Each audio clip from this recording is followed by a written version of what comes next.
Hoje no Feliz News vamos falar sobre pensão alimentícia. Quais são os deveres do pai nesse caso e o que a mãe tem direito também a receber? Para falar sobre esse assunto, a gente vai receber hoje o advogado Darlon Lima, ele que já está aqui comigo e vai nos esclarecer algumas dúvidas. Seja muito bem-vindo, Darlon, ao Feliz News. Muito obrigado. Darlon, para a gente começar, né? Como é feito primeiro o cálculo da pensão alimentícia? Esses valores eles podem variar de situação para situação? Como é que o juiz avalia esses casos? Jane, o cálculo de pensão alimentícia, ele leva em consideração a capacidade financeira do pai e a necessidade do filho, do alimentado. Então, é algo bem complicado de se falar, porque não existe uma fórmula, não existe um valor ideal, nem um valor fixo que vai ser determinado pelo juízo. Mas ele vai ponderar o comprometimento de renda do pai, o quanto ele recebe e o quanto ele paga, tanto dos seus custos pessoais de vida, como dos custos dos demais dependentes. A partir disso, vai se valorar a necessidade que a criança tem, o alimentado tem, para que aí se encontre um percentual ideal. E aí vai se aplicar sobre o valor percebido pelo pai. No caso, se abate os descontos obrigatórios, que no caso, imposto de renda, previdência, e o que sobra é aplicado esse percentual que vai ser revertido em favor do alimentado. Uma coisa importante a mencionar é que muitas pessoas têm desconto em contra-cheque, por exemplo. Fez um empréstimo e tem uma parte grande dos proventos que são comprometidos com esses pagamentos. Para esse fim, para o fim de pensão alimentícia, esses descontos que estão em contra-cheque, como, por exemplo, o de empréstimo consignado, não é levado em consideração. Então, pega-se um comprometimento de renda que já existe e se o pai não estiver atento a isso, vai comprometer ainda mais, porque não vai ser abatido o que ele está pagando a título de empréstimos, e sim só os abatimentos de cunho obrigatório, imposto de renda e previdência. E no caso de um pai que já tem a carteira assinada, CLT, tudo comprovado, né, até em contra-cheque, mas que também tem uma renda extra, tudo isso é levado em consideração ou apenas aquilo que é registrado, comprovado? O juiz ele tem alguma dificuldade para delimitar o quanto o pai pode pagar e o quanto ele recebe. Claro, quem tem um vínculo empregatício ou quem é servidor público, por exemplo, tem uma facilidade porque há um órgão pagador, uma fonte pagadora que comprova esses ganhos. Mas quando se tem uma atividade paralela para complementação de renda ou se atua na área informal, existe realmente uma grande dificuldade. Cabe à mãe juntar comprovações. Seja postagem de Facebook, alguma coisa, algum documento, alguma foto que comprove essa atividade paralela. E o juiz ele vai então arbitrar um valor.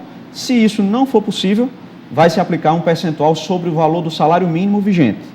E aí pode ser prejuízo para o pai ou para o alimentado, dependendo do quanto for valorado. E a parte contrária, naturalmente, vai ter que se esforçar para fazer essa comprovação. É possível também pedir uma revisão desse valor a ser pago? No caso do pai, ele pode pedir uma revisão desse valor? Sim. A revisão é possível tanto para quem paga quanto para quem recebe. A lei ela é muito clara quando diz que, havendo mudança na condição financeira, é possível se requerer a modificação do percentual arbitrado ou do valor arbitrado. Veja bem, se por um acaso o pai vier a ter um outro filho após haver essa fixação de pensão alimentícia em favor do primeiro, o pai pode sim ir ao juízo novamente, apresentar a comprovação de que nasceu um outro dependente e que isso gerou um comprometimento de renda diferente daquele que originalmente foi ponderado pelo juiz. E aí, esse novo fato poderá ocasionar a revisão da pensão. Da mesma forma, o filho. De repente, o filho era pequeno, tinha uma despesa pequena e agora chegou na idade escolar.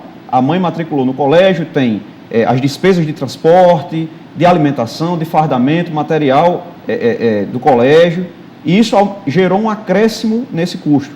Então, ela pode juntar todos esses documentos, apresentar novamente ao juiz, informando que aquele valor originalmente arbitrado não é mais suficiente para adimplir essas obrigações. E aí sim o juiz vai promover essa modificação.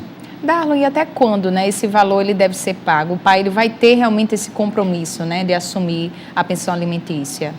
Isso é um ponto importante porque as pessoas elas têm uma dificuldade de entender que o direito ele é aberto.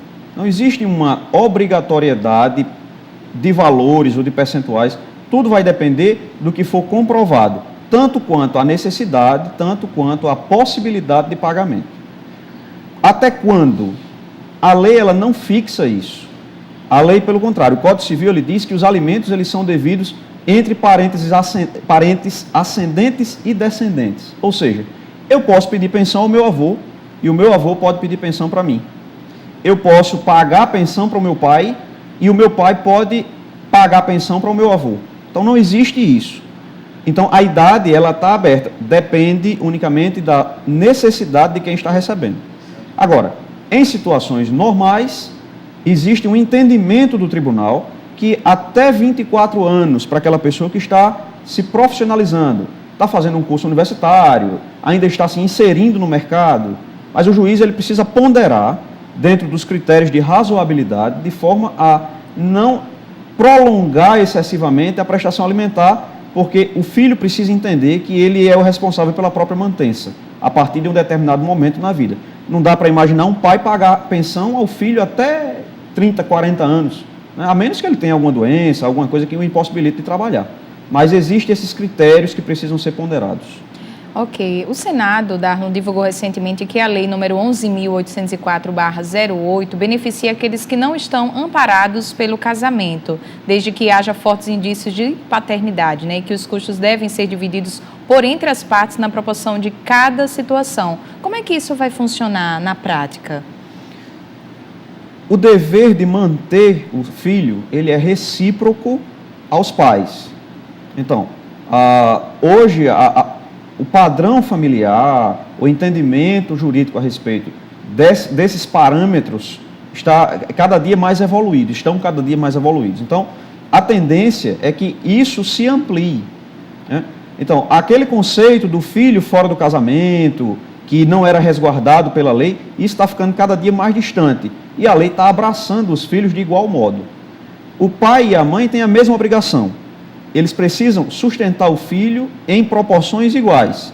Naturalmente, vai se ponderar a capacidade financeira de cada pai. De repente, a mãe ganha um salário mínimo e o pai ganha 10, 50 mil reais por mês. Obviamente, não é plausível se imaginar que a mãe vai contribuir igual ao pai, né? Então, isso vai se ponderar.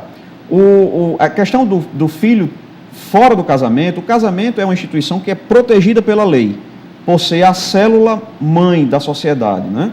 Mas, diante da evolução da sociedade, se é que se pode chamar de evolução, os relacionamentos esporádicos vêm gerando um número muito grande de gestações. E nessa situação específica, naturalmente, os genitores, mesmo que não casados, devem sim ser responsabilizados, porque têm a mesma parcela de responsabilidade quanto à concepção do filho. Então, nesse sentido, a lei vem para regulamentar e normatizar essa prestação alimentar. Darlon, já aproveitando esse seu gancho, né, que você falou agora, em relação a esses múltiplos relacionamentos, a gente está falando muito na figura do pai, né, de assumir essa paternidade, mas e quando a mãe, ela também tem ainda uma certa dúvida de se aquele é realmente o pai, e depois, futuramente, é comprovado, o pai até chega a pagar a pensão alimentícia, mas no futuro é comprovado que ele não era o pai mesmo. O que pode acontecer, então, com essa mãe? Hoje existe uma proteção que se chama alimentos gravídicos. Os alimentos gravídicos é uma forma de pensão que é paga à mulher enquanto está gestante. Os alimentos gravídicos, eles são bem diferentes da pensão alimentícia. Tem uma função de indenizar, é uma espécie de indenização à mãe pelos custos que eventualmente venham a ser acrescidos à sua despesa de vida em razão da gestação. De repente ela precisa de uma alimentação especial ou de um tipo de tratamento diferente. Vem a questão do pré-natal, do parto que pode ser feito particular. Então, para isso existem os alimentos gravídicos. Não para que a mãe seja sustentada pelo pai da criança, mas para que essa despesa adicional decorrente da gestação venha a ser cumprida pelo pai. Esse é o primeiro ponto. Para que a mulher requeira o benefício dos alimentos gravídicos, precisa haver indícios fortes de que, de fato, aquele homem a quem está sendo atribuída a paternidade, de fato, manteve um relacionamento com ela. Esse é o primeiro ponto. Tem essa comprovação, existe um indício de que ele pode ser o pai, a mulher pode recorrer ao judiciário e requerer a prestação de alimentos gravídicos. Ocorrendo o nascimento da criança, o pai pode propor a ação de investigação de paternidade. Sendo comprovada a paternidade, os alimentos gravídicos poderão ser convertidos em pensão alimentícia em favor da criança. E aí a forma de pagamento muda. Não é mais uma indenização pelos custos adicionais da mãe, mas sim um percentual sobre a sua renda, sua remuneração mensal, em favor do filho, para que o filho possa sobreviver. Não sendo constatada a paternidade, ou seja, a mãe ela se equivocou ou voluntariamente mentiu a fim de alcançar um lucro indevido durante a gestação. O pai poderá recorrer ao judiciário pedindo as devidas reparações morais e patrimoniais em razão dessa dificuldade que sofreu frente à inverdade falada pela mãe. Só para a gente encerrar, Darlo, e o que fazer quando o pai alega que está desempregado e não tem condições de assumir aquele compromisso da pensão alimentícia? A prestação alimentar ela é obrigatória, até porque não é uma faculdade da criança. Todos nós precisamos comer. O pai que está desempregado, ele deverá assumir, mesmo que minimamente, através de uma fixação sobre o percentual de um salário mínimo. Na completa impossibilidade, como eu falei anteriormente, os pais, existe uma obrigação, não só dos pais, mas dos parentes ascendentes e descendentes. Nessa situação hipotética, a mãe da criança poderá acionar os avós paternos para que eles supram o pagamento de pensão quando o pai da criança não puder fazer. Ok, a gente agradece então a presença de Darlo Lima, ele que é advogado e veio nos esclarecer tantas dúvidas a respeito da pensão alimentícia. Muito obrigada, Darlo. Eu que agradeço.